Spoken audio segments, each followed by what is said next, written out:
She slid off the bed and walked toward him, barefoot, her nightshirt swaying gently around her thighs. Her eyes locked with his. "I'm hungry, Nathan," she said, voice low and unsteady. "And you're the only thing I want to feed me right now." His breath caught. "Please," she whispered, standing before him now. "Don't reject me again." Nathan searched her face, slowly, deeply. His voice cracked slightly. "Rosie, I don't even think I can reject you again." She stepped even closer, chest brushing his. "I dream about you, Nathan," she said, "about all the things you'd do to me, about how you'd touch me, how you'd whisper my name, how you'd make me feel. I want all of it, and I can't wait another second." He looked down at her trembling lips. "Are you sure?" he asked, voice thick. "Because once we cross this line, Rosie, I'm not going back. You won't just be my landlady anymore. You'll be mine." She leaned in, pressed her lips against his ear and whispered, "Take me." That was all he needed. His mouth crashed into hers, hungry and desperate. He kissed her like he had wanted to from the very first moment she opened that garden door. Their mouths moved like they had always belonged together, like this wasn't the beginning, but the culmination of a storm they had been dancing around for weeks. Nathan lifted her with ease, her legs wrapping around his waist. He carried her back to the bed, laying her down gently, like something sacred, and then, like a man possessed, he followed her down. He kissed her again, and again, and again, her cheek, her neck, the hollow between her collarbones. Lower. His hands found her breasts warm and full, and he stroked them reverently before closing his lips around one. She gasped, arching into his mouth, her fingers digging into his hair. "Nathan," she moaned, her voice barely holding. He didn't stop. His hands slid down her thighs, parting them slowly, and he kissed the inside of her legs, worshiping, not rushing, savoring her with a devotion she had only dreamed of. She was shaking now, trembling beneath him. Every kiss, every brush of his hands lit her skin on fire. She whispered his name again, then again. And then with one gentle movement, he entered her. She cried out, overwhelmed by the sensation not of pain, but of rightness, as if her body had been waiting its whole life to be known like this.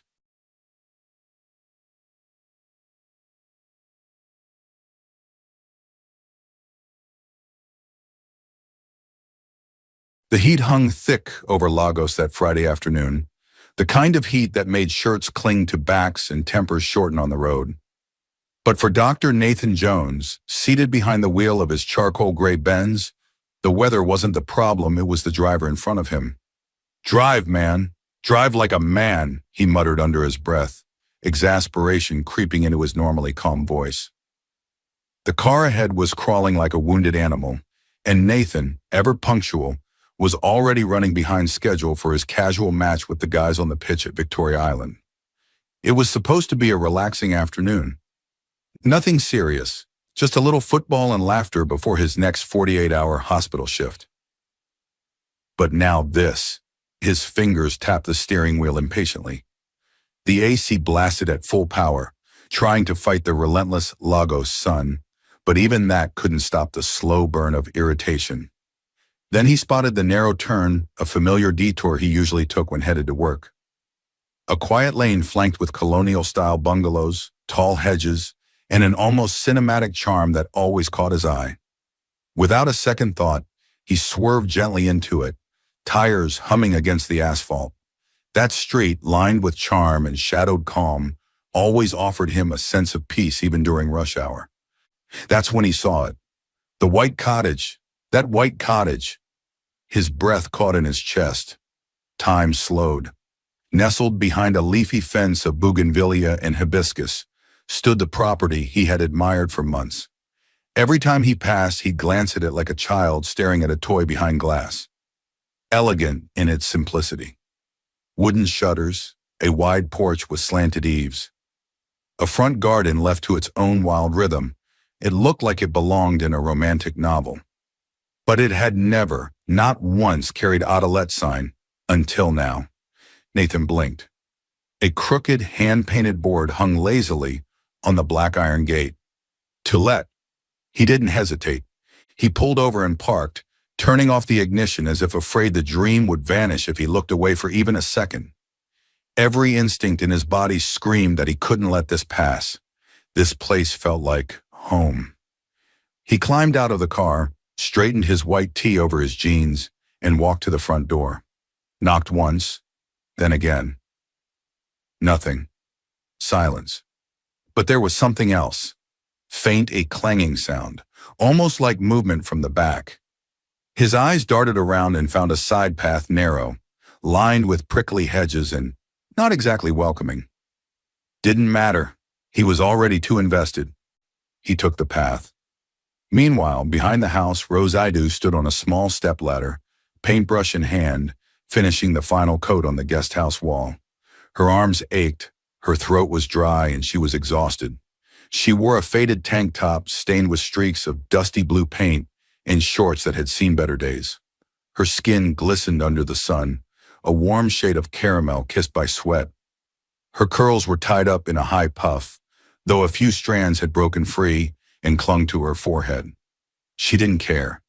She just wanted this place done, wanted it off her hands, wanted to leave it, the memories, the ghosts, the solitude behind. Then it happened.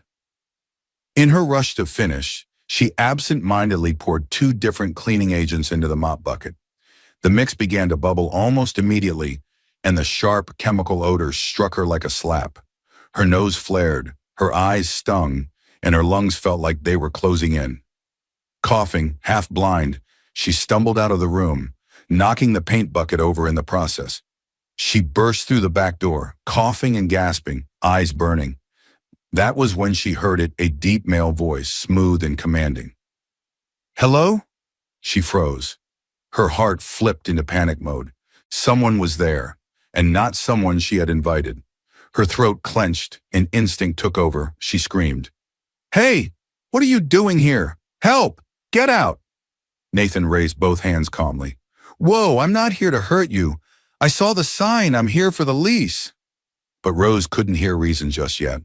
All she saw was a tall stranger in her backyard while her eyes were burning and her body was vulnerable. "I wasn't expecting anyone till tomorrow," she shouted, her voice thick with tears and irritation. "I'm sorry," Nathan said, gently approaching. "But your eyes, they look bad. You need to wash them. Now." "I said I'm fine," she snapped. But even she didn't believe it. Her vision was still blurry, and her head was starting to spin. He didn't wait for her permission. Nathan gently took her hand, surprisingly soft for someone with hands that probably held scalpels all day, and led her toward the back door. His grip was firm, but not forceful. Inside, the house felt warm, lived in, lavender-scented, with hints of fresh paint. He found the guest bathroom quickly, ushered her in, and turned the faucet on cold. "Keep your eyes under this. It'll help." Rose didn't argue this time. She bent forward, letting the cold stream soothe her burning eyes. She blinked furiously. After a minute, she looked up and saw him. For the first time. Really saw him. And for a split second, she forgot how to breathe. He was God. How did someone look like that in real life? Broad chest, defined jaw, neat beard, eyelashes that should have belonged to a woman. And those eyes, intense, curious, but kind. He caught her staring and smiled, just a hint of it. Outside again, she dabbed her face dry with a cloth and kept stealing glances. "So, you're here for the lease?" she asked. "Yeah," Nathan replied. "I've had my eye on this place for a while. It's just strange. I wasn't expecting anyone till...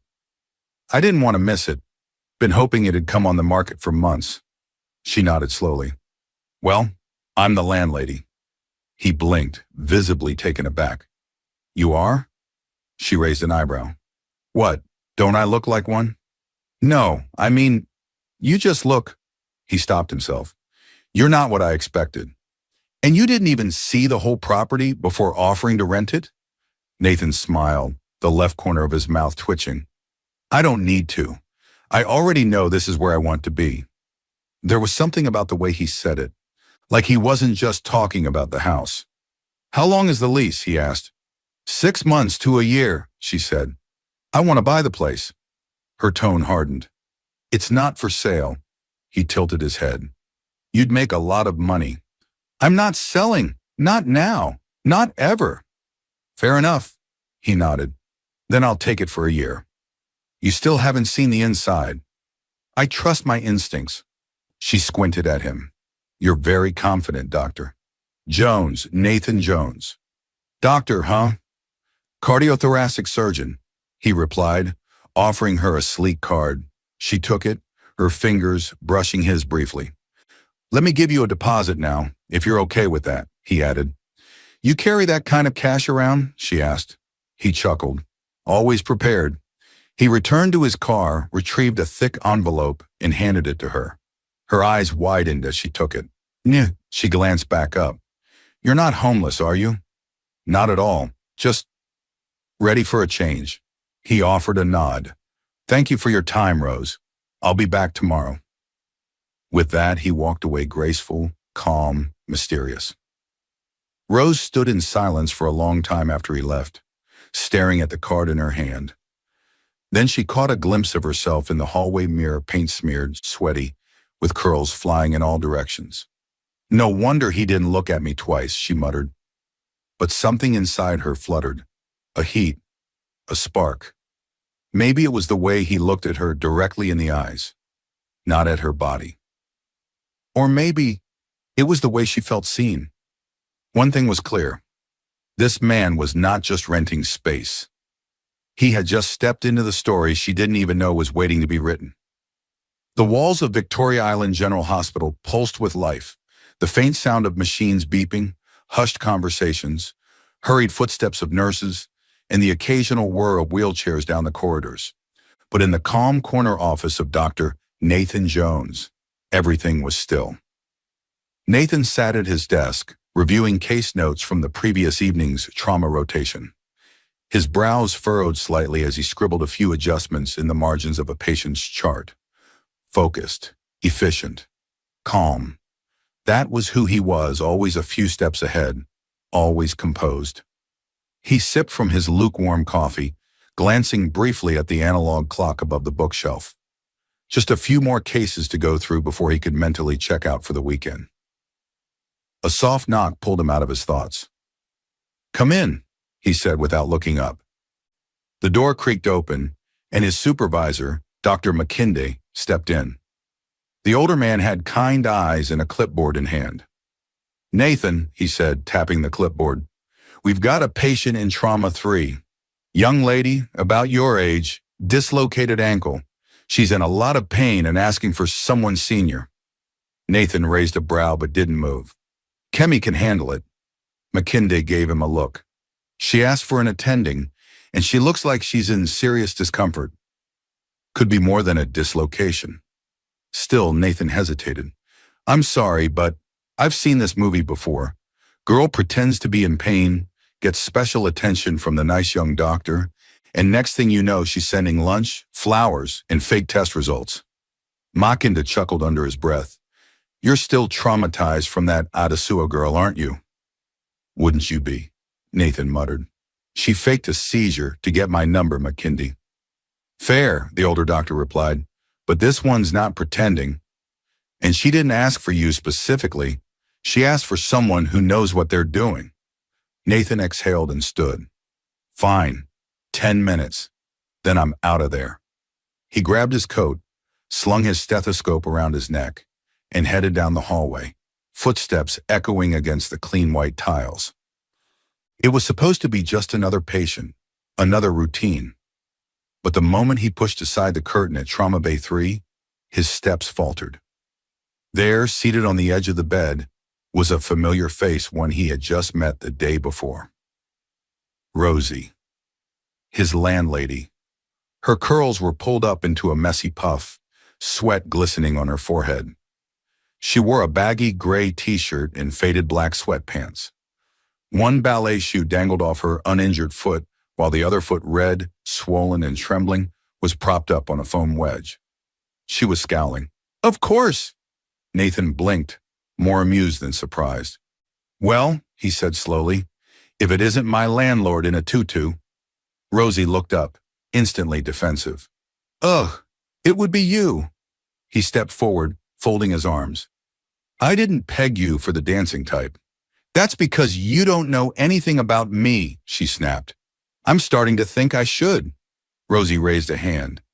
Let me stop you right there. I didn't dislocate my ankle just so I could show up in your hospital, all right? You're not that special. You're not even my type. Nathan raised his eyebrows. Didn't say I was, but now I'm curious. She narrowed her eyes. Curious about what? How someone so difficult manages to stay graceful enough for ballet. Rosie rolled her eyes. Are you going to examine me or keep running your mouth? Gladly, he said with a smirk, pulling a stool close. Are you Rose I do? She crossed her arms. It's Rosie, actually. Adam, you said Rose yesterday. You caught me off guard yesterday. And honestly, Mr. Tennant, I wasn't in the mood to introduce myself properly with burning chemicals in my eyes.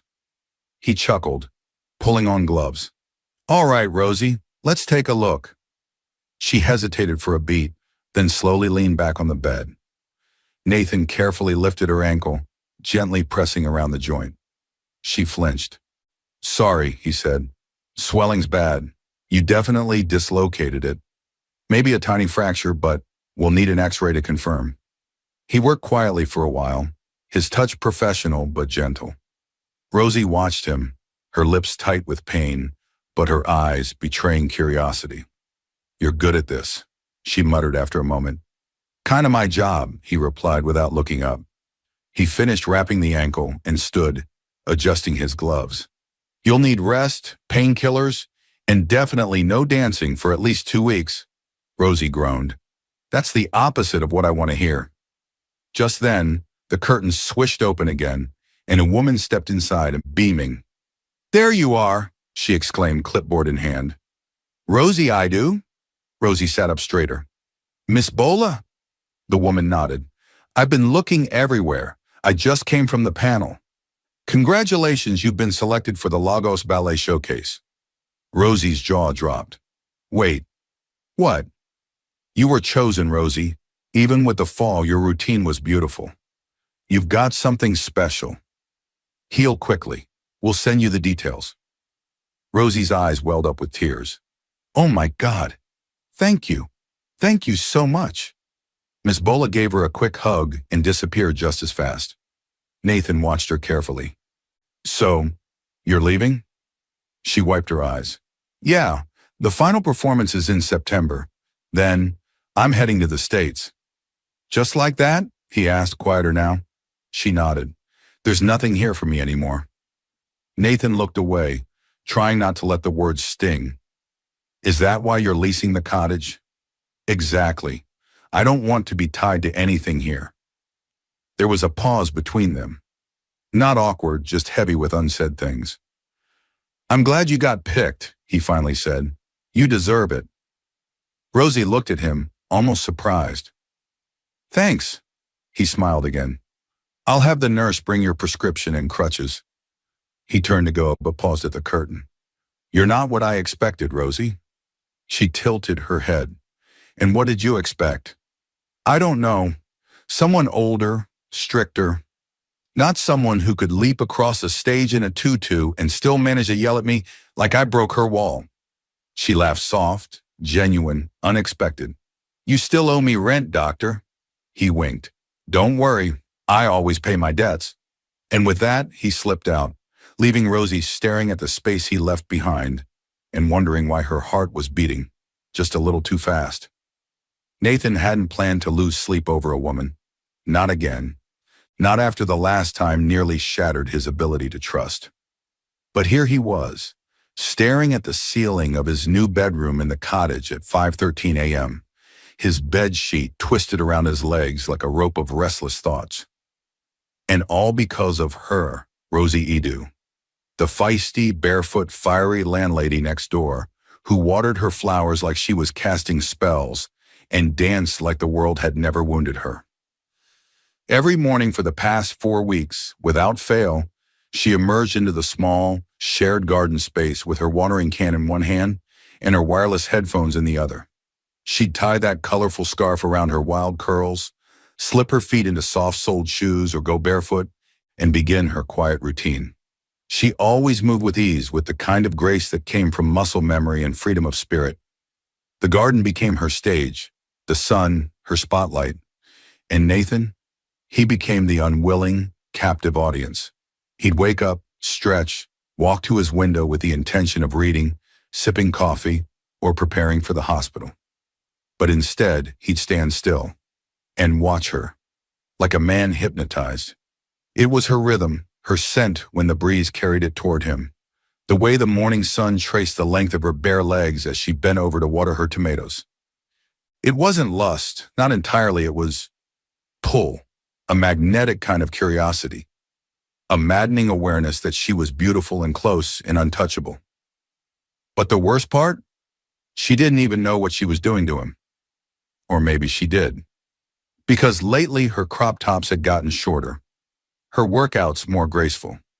And every time he passed her on his way to his car, she'd flash him that sharp smile and say, "Morning, Dr. Jones," like she knew she was getting under his skin.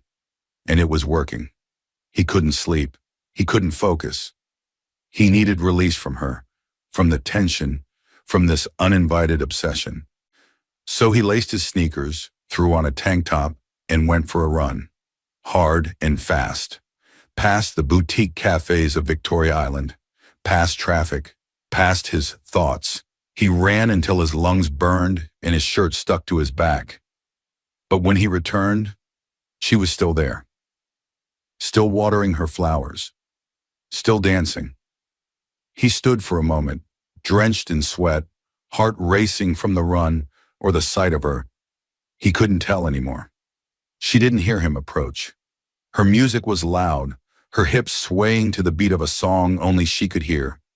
She was in her world, carefree, alive, unaware that every movement was carving deeper into his willpower. Nathan didn't think. He moved. He stepped into the garden, reached her in 3 strides, and wrapped his arms around her waist from behind, gently, firmly, possessively. Rosie tensed, one hand gripping the watering can tighter, but then she relaxed. She knew who it was. Somehow she just knew. "No need to shout," he whispered, voice low and deep in her ear. "I'm right here." She reached up, removed one earbud, and tilted her head to the side, her voice steady. "Why are you sneaking up on me, Nathan? Teaching you a lesson." She turned slightly in his arms, giving him a half smirk. "What lesson?" "That when you're dancing around like that, looking like that with your ears blocked, anyone could sneak up on you. You're not being careful." She narrowed her eyes. "You're telling me I'm not safe in my own backyard?" "I'm saying someone could have grabbed you." "Well, someone did." He didn't move. He didn't loosen his grip. "You shouldn't wear those headphones out here," he said. "Not when you're that distracted." "You're the only one watching," she said. "Exactly. And," she added, "this is the safest place I've lived in years. No one has ever broken in, stolen anything, or threatened me. I finally feel like I can just be." His hand stayed on her waist, his chest lightly pressing against her back. Except now, she wasn't watering the garden anymore. And he wasn't thinking like a tenant anymore. "There's just one thing," she whispered. "What?" "You're still holding me." He didn't reply, and she didn't move. "Do me watering the garden bother you that much?" she asked softly, but not teasingly, curiously. Nathan's answer came quicker than he intended. "Yes, it does. So much." She raised a brow. "Oops, too bad." "I wear the headphones," she continued, "so I don't disturb the neighbors."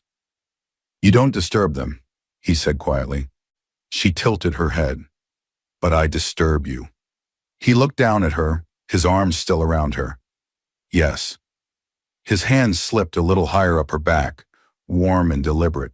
She trembled a shiver that went through her body like a jolt. Nathan felt it. "This is bad," he muttered.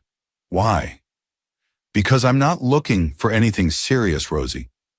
She turned in his arms, eyes locked on his. Me neither. He blinked. But I do want you, she whispered. He stared at her. Rosie, do me a favor, Nathan. What? Sleep with me. The words struck him like lightning. She said it plainly, boldly. Her voice didn't shake. He stepped back slightly. Be serious. I am. Be my first. His mouth parted, but no sound came out. Your first? He finally asked. She nodded. I've never done it. Not because I'm scared, but because it never felt right. I've had chances. A boyfriend, a few close calls. But I waited. And now, I want it. With you. Why? Because you're not the commitment type. And right now, that's what I need. You're direct. You're safe. And rumor has it, she smiled, you're good. Nathan was stunned. Rosie, you shouldn't. I've thought about it, she said. For days, weeks even. And don't tell me you haven't. He stared at her disarmed, aroused, conflicted. I know what I want, Nathan. I might be a virgin, but I'm not naive. I won't lie there like a doll. I know how to move. I know how to feel. I want to learn. I want to lose myself with someone who sees me. He exhaled sharply. You need someone who'll do right by you. And you won't, she challenged. I shouldn't. Because I'm not good enough, she teased. Because you're too good. Her fingers brushed his chest. You think I can't handle you? I know you could. That's the problem. Her hand trailed down to his waistline. So prove it. He swallowed, heat creeping up his neck. I'm not your man, Rosie, he said again. We're tenant and landlady. That's all. She stepped back, just slightly. Her eyes never left his. Then let's make it the exception that breaks the rule. She stood there, fierce, unflinching eyes, daring him to take what she was offering. To make it the exception that breaks the rule, Rosie had said. Nathan's pulse thundered in his ears. Everything in him wanted her, not just her body, but her energy, her spark, her boldness that made even silence feel alive. But he couldn't. Not like this. His hands dropped from her waist, slowly, like a man dragging himself from a warm fire he'd rather burn in than walk away from. I'm not going to be the mistake you regret in 5 years, he said quietly. She blinked. What if you're the moment I never forget? He took a step back, jaw clenched. I'm not what you need. Rosie said nothing. She didn't argue. She didn't cry. She just gave him a look, a strange mix of hurt and defiance, and walked away, back into her side of the house. Nathan stood there long after she closed her door, heart thudding in a tempo that didn't match his breath. He knew he had done the right thing, but it didn't feel like it. The next day at work was a blur. He barely remembered the surgeries, the rounds, the smell of disinfectant. All he could see was Rosie's face. All he could hear was the echo of her voice. I do want you. Be my first. He had said no, resisted, walked away. So why did it feel like he had lost something? By the time he pulled up to the cottage later that evening, the sun was dipping low behind the clouds, casting the garden in soft orange light. As he parked, he caught sight of something that made his stomach twist. Rosie, in the garden. With someone else. A guy tall, lean, probably her age, was sitting with her on the garden bench. He had his shirt sleeves rolled up, a fake smile on his lips, and his eyes trained on her. Rosie was laughing at something he said, her head thrown back just a little, curls bouncing, lips curled in a way Nathan hadn't seen all day. Something inside him snapped. He didn't move right away. He sat in his car, arms rigid on the wheel, watching as the boy leaned closer. He couldn't hear what they were saying, but the tone was light, playful, too comfortable for Nathan's liking. Then the guy shifted, leaned closer still, and suddenly Nathan knew. Rosie was asking him for the same thing. The same offer she made to Nathan. His fist clenched. He wasn't sure what happened in the next few minutes, but when he looked up again, the boy was standing, fidgeting, rubbing the back of his neck awkwardly. Rosie was still seated, calm, but not smiling anymore. After about 10 minutes of what looked like intense conversation, the boy shook his head, gave a small shrug, and turned around, walking out the gate without looking back. Nathan's eyes followed him until he disappeared from sight. And then before he could even think about it, his legs moved. He stormed out of his car, down the driveway, and into the garden where Rosie now sat alone, plucking at the hem of her shorts. She looked up just as he approached. "Oh," she said flatly, "it's you." "Who was that?" he asked, breath-clipped. She didn't flinch. "A friend."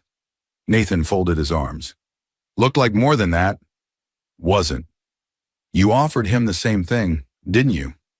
Rosie stood up slowly. "And if I did? You don't even know him?" She laughed bitterly. "Funny. I don't know you either, Dr. Jones, yet I asked you." He stepped closer, voice low and sharp. "You're playing a dangerous game, Rosie." "No," she said, glaring up at him. "You are. Acting like you don't care when you obviously do.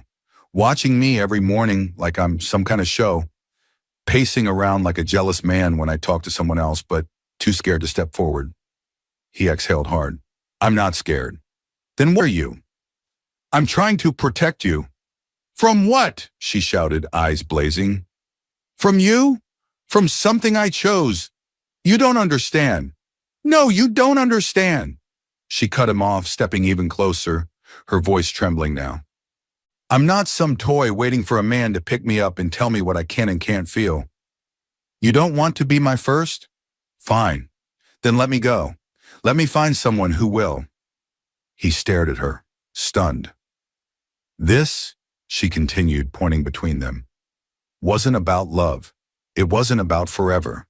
It was about a moment. And now I see you were never strong enough for it." He swallowed. "You're doing this," she added, voice quieter now, "because you thought it would get my attention. And congratulations, Nathan, it worked.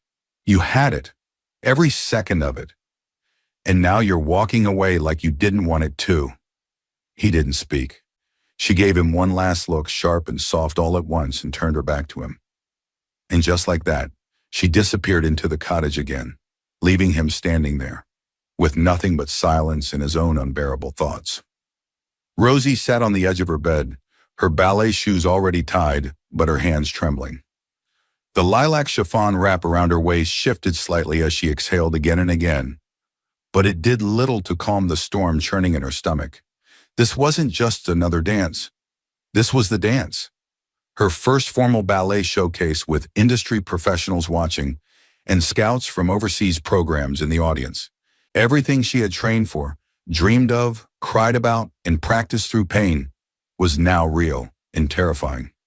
She reached for her phone, hesitated, and then finally typed the message. "Can you drive me there? I can't. I don't trust my hands on the wheel right now." She hit send. It didn't take Nathan long to reply. "I'll be out front in 5. The drive was quiet at first. Rosie sat in the passenger seat, trying not to bite her nails. Her head leaned against the window, eyes locked on the blur of buildings rushing past as the Lagos evening sun began its descent. The city was glowing, as if the universe knew it was her big night. Nathan glanced at her briefly. She looked like a porcelain doll wrapped in nerves. Her makeup was light but perfect, her hair pulled into a soft bun, her body sitting too still. He finally broke the silence. "You okay?" She didn't answer. "You're going to kill it, Rosie," he added. Still nothing. When they pulled up outside the auditorium, the lights were bright, people were arriving, and the grand entrance was buzzing with excitement. She didn't move. "Rosie," her eyes filled with tears. "I can't do this," she whispered. I'm not ready." Nathan turned in his seat, concern etched in his brow. "You've trained for this. You've danced with a twisted ankle. You've done solo rehearsals under the sun, barefoot. You're ready." No, she whispered again, shaking her head. Let's just go back home. Please. He paused, then unbuckled and leaned toward her, close, so close his breath touched her cheek. I've never seen you scared like this, he murmured, voice low and steady. But I've seen you shine, and you're going to shine tonight. His hand cupped her cheek, gentle. Then instead of kissing her lips, his mouth brushed softly against her cheek. Then lower the corner of her jaw. Then a feather-like kiss near the curve of her neck, just above her collarbone. Then right above her breast, where the sheer fabric of her wrap met her skin. She gasped a soft, involuntary sound as her body melted toward him, and her heart raced harder than it ever had. You'll be great, he whispered, voice deep and husky. You're a great dancer, Rosie. You're going to own that stage. Her eyes fluttered open, glassy. Please kiss me, Nathan. He exhaled, forehead leaning into hers. You're going to be late. I don't care, she said, eyes locked on him. Please kiss me. Please, Nathan. Now. He swallowed hard. I'll kiss you after the show, Rosie. I want to watch you win first. She clenched her fists against his chest. Why do you always pull away when I need you closest? Because I want you, Rosie, he said, voice rough. And when I finally have you, I want it to be after you've conquered that stage. I want to kiss the version of you that's proud of herself, not scared. Her eyes flickered. She hated it, how right he sounded, how sweet his refusal was. Still, her heart stung. Nathan slid out, walked around, and opened the passenger door. Without asking, he scooped her into his arms like she weighed nothing. Nathan, no more stalling, he said, his tone now firm. Time to show them who Rosie I Do is. He carried her through the backstage entrance and gently set her down in front of the dressing room door. She opened it, but before stepping inside, she looked up. Will you wait for me? He nodded slowly. I'll be in the back, watching. Their eyes lingered a moment longer.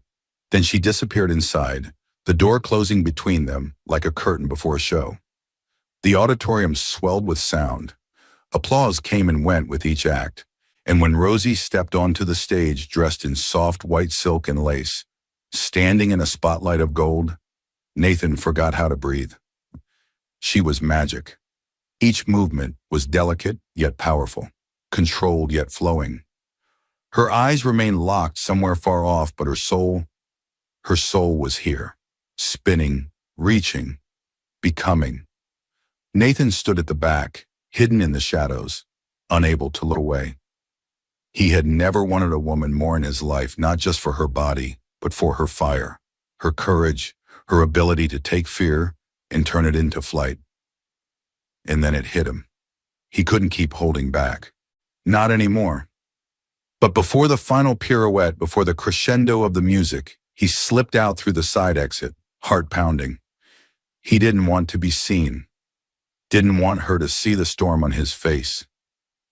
Didn't want her to see that something inside him had just shifted forever.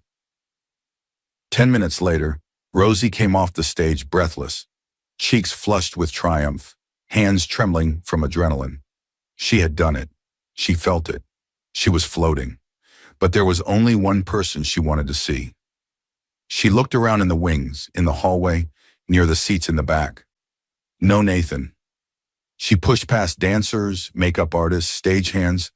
Nothing. Panic started to creep into her lungs. He was gone. Gone before she could thank him. Gone before she could ask if she made him proud.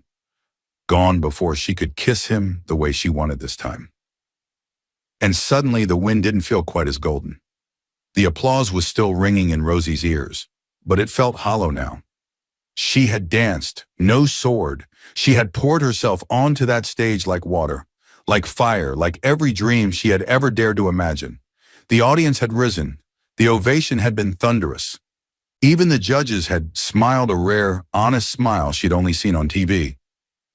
She had walked off that stage floating, expecting to meet one face, his face, Nathan. But he wasn't there. Not in the wings, not outside, not waiting by her dressing room. She had checked her phone. Nothing. No text. No call. Just the cold realization. He had left her. Without a word. Without that kiss he promised. By midnight, she didn't know where else to go, so she went where she knew how to hide inside a glass of something strong. The bar wasn't far from the auditorium. A quiet spot with soft jazz humming from speakers and warm lights dripping from the ceiling. She sat in the corner, unzipped her ballet jacket halfway, and ordered a shot of tequila. Then another. Then something fruity. Then vodka. She didn't care what it was. The alcohol blurred the disappointment, but it didn't erase it. Why had he left? Her mind reeled. Maybe he wasn't moved. Maybe her dancing hadn't been enough. Maybe she wasn't enough. By 2 a.m., barefoot and slightly tipsy, Rosie walked home in silence, her heels dangling from one hand, her bag limp against her back. Her body ached, but her heart ached more. When she reached the cottage, the windows were dark, but she could feel him inside, sleeping like nothing had happened. The bitterness surged. She walked straight to his door and started banging. Hard. Nathan! The door didn't open. She banged again, her voice breaking. Open this door! Nathan woke with a start. He looked at the clock. 2:06 a.m.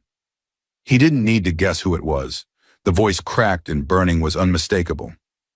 He pulled on his robe, rubbed his eyes, and made his way to the door, dreading what he might find. When he opened it, she was standing there drunk, beautiful, heartbroken. Mascara smudged under her eyes, her ballet outfit slightly wrinkled, her bare feet dirty from the pavement, her eyes glossy, furious, and begging for something. You left, she said, staring at him, like he had murdered something sacred. You promised me a kiss, she slurred, wobbling slightly. And you left.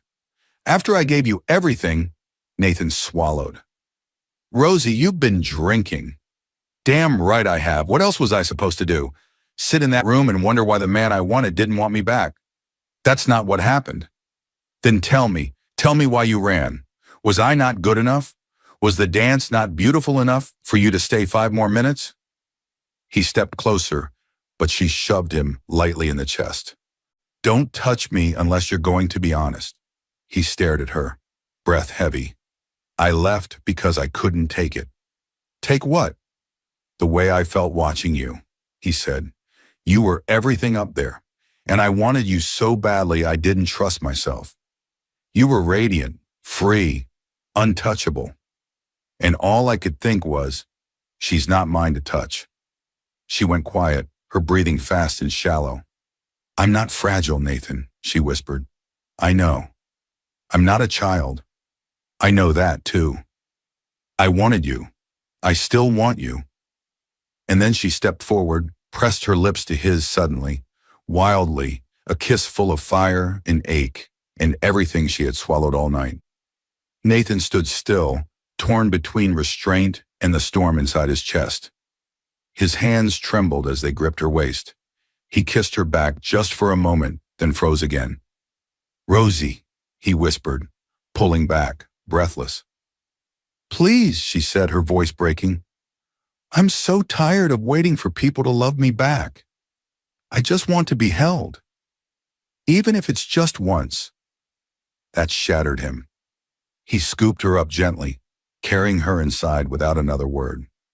She laid her head against his shoulder, her arms around his neck.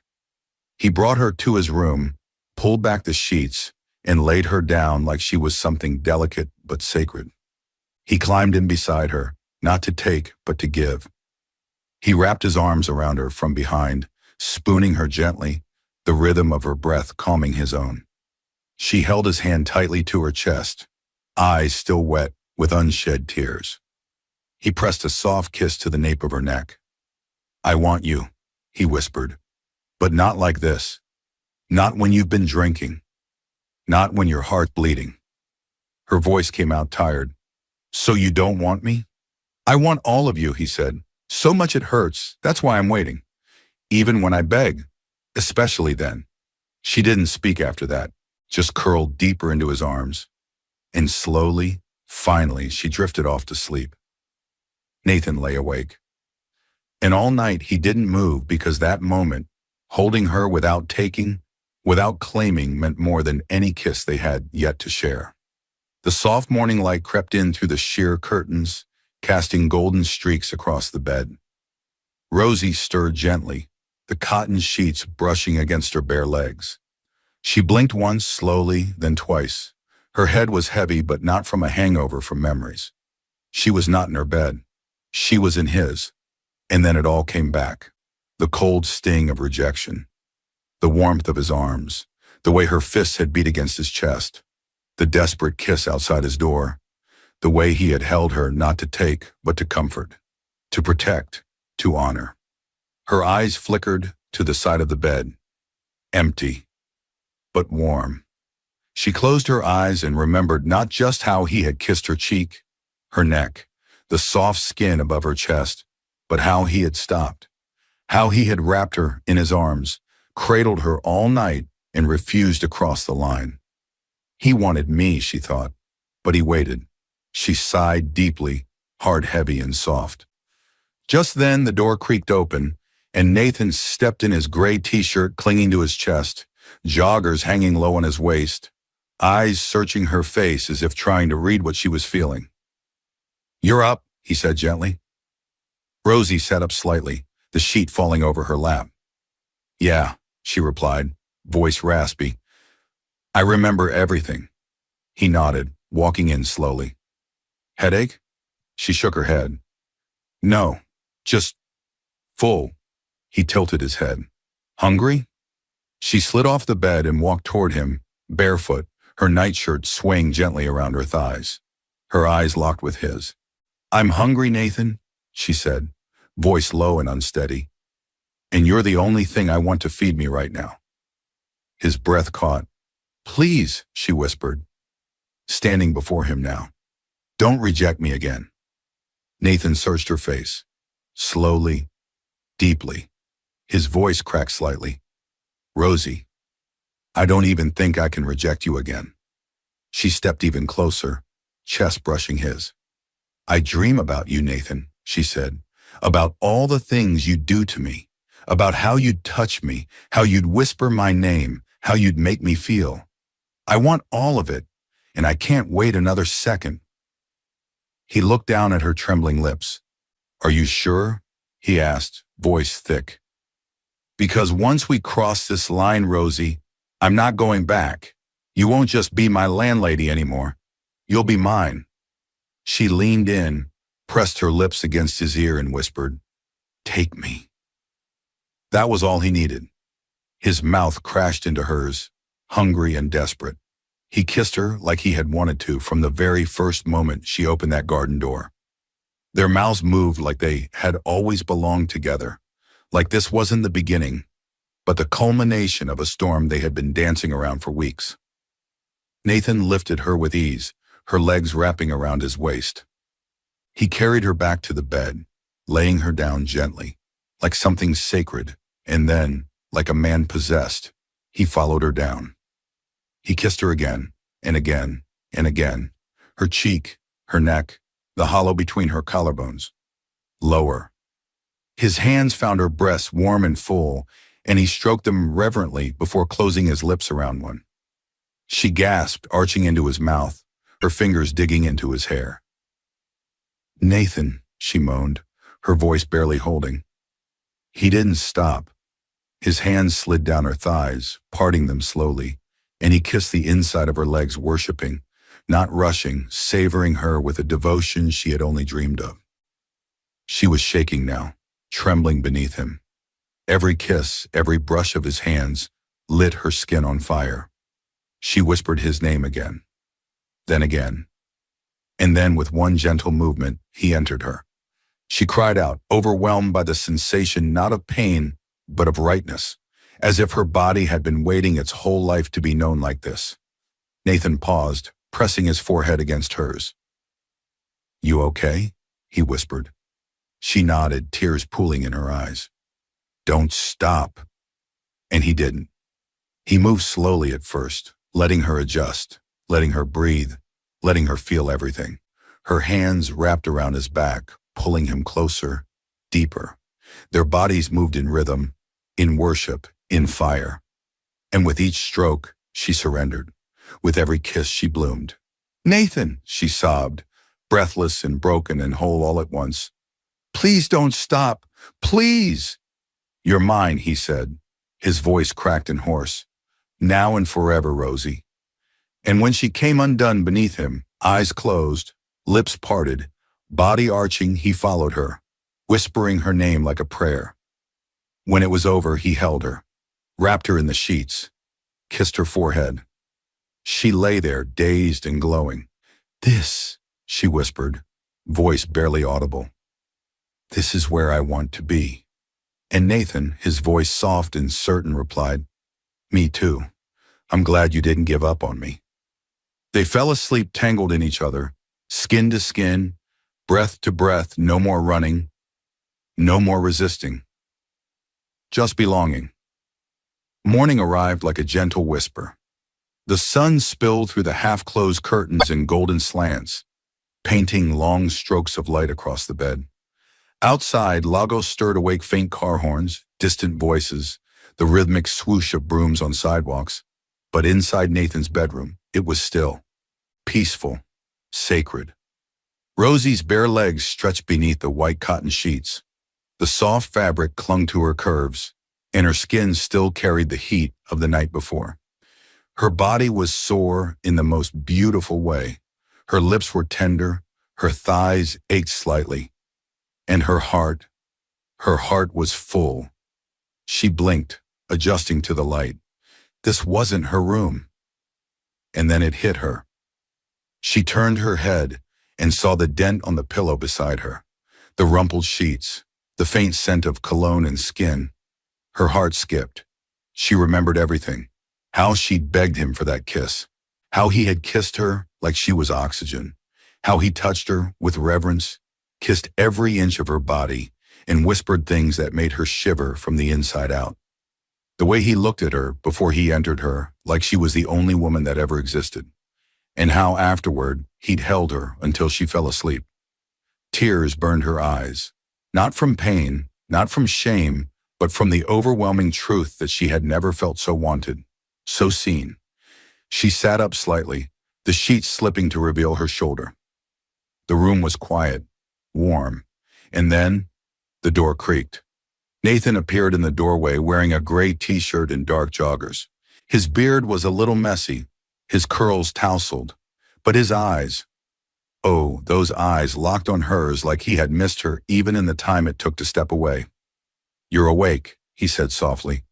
She nodded, her mouth suddenly dry. "Headache?" She shook her head. "No." He stepped in. "Are you hungry?" Rosie slowly slid out of the bed and walked toward him, the sheet still wrapped around her like a goddess in silk. Her eyes searched his, and her voice came out low and sure.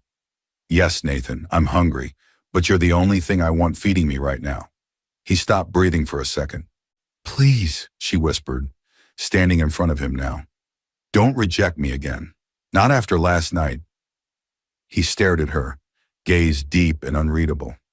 "Rosie," he said, voice tight, "I'm not even strong enough to reject you again." She exhaled a shaky breath. "I dream about you," she confessed. "About the things you'd do to me. About how you'd whisper my name and touch me in the dark. I want all of it, Nathan. And today, I can't wait another second." He reached for her then, cradling her jaw, thumb brushing her lips. "Are you sure?" he asked, his voice strained with restraint. "Because if we do this again, if we go deeper, I won't let you go. I won't be able to." She stepped closer, lips almost grazing his. "I'm already yours," she whispered. He kissed her, hard, hungrily. He kissed her like he had been waiting years, not weeks. Kissed her like the answer to every doubt was buried in the way her mouth fit perfectly beneath his. He lifted her again, carried her back to bed, laid her down with reverence. His mouth worshipped her, her lips, her neck, her chest, while his hands learned the shape of her all over again. But then, he paused, rested his forehead against hers. There was something he needed to say, something deeper than desire. He shifted beside her, drawing her close again, wrapping the sheet around them both, his fingers laced with hers. "Rosie," he said. She looked at him, flushed and breathing hard. "Yes?" "I owe you an explanation." Her brows furrowed. "About what?" "Why I kept pulling back. Why I left that night after your performance. Why I've been so scared of this." He took a deep breath. "I was in love once. I thought I was. She was my first real relationship, the kind where you think you finally found something solid. But she was manipulative. She used her sadness to trap me. She would fake symptoms, fake emergencies, just to keep me close. I didn't see it at first. I thought I was helping." Rosie's heart ached. She squeezed his hand. "She made me feel like I was only worthy if I was useful, like love had to be earned. And even when I suspected she was cheating, I stayed because I thought I was the problem. That if I just did more, tried harder, I could fix it." "And then," Rosie asked softly, "she left, with someone I trusted, someone I had brought into my home. It wrecked something in me." He paused. "So when you showed up, this bright, confident, beautiful woman who challenged me from day one, I panicked. You were nothing like her. You didn't need me to fix you. You just needed me to see you. And that scared the hell out of me."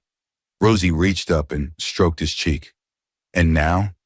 He looked at her like she was his miracle. "Now I see clearly. I don't want to fix you, Rosie. I want to keep you, protect you, touch you like no one else ever will again." Her lips trembled. "Then do." He pulled her back into him, lips meeting hers once more, but this time slower, deeper, more connected. The kind of kiss that said we're not going back. And when they made love again with daylight pouring in, with no secrets between them, it wasn't desperation or desire that drove it. It was devotion. The cottage smelled like sunshine and coffee. Nathan stood at the outdoor counter in the little garden kitchen he had built last year, but never used, not until her. He wore a loose white t-shirt, joggers, and a relaxed smile as he flipped golden brown pancakes in the pan. Jazz music floated from the small Bluetooth speaker beside the plant pots. Rosie emerged from the side of the cottage barefoot and glowing, one of his shirts draped over her body. Her curls untamed from sleep, her skin still marked faintly by the night before. She yawned and stretched dramatically, letting the sun kiss her face. "Morning, chef," she teased. He turned, and the grin he gave her could have melted steel.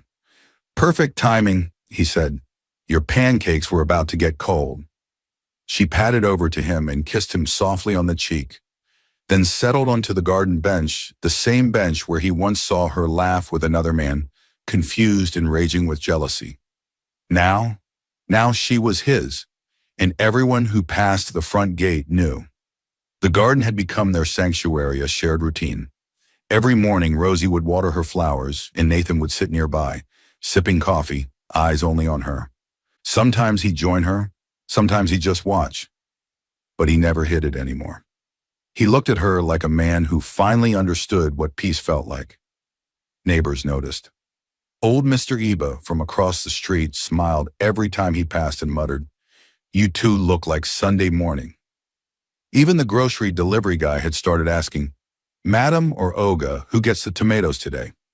It was a quiet kind of blossoming, the real kind.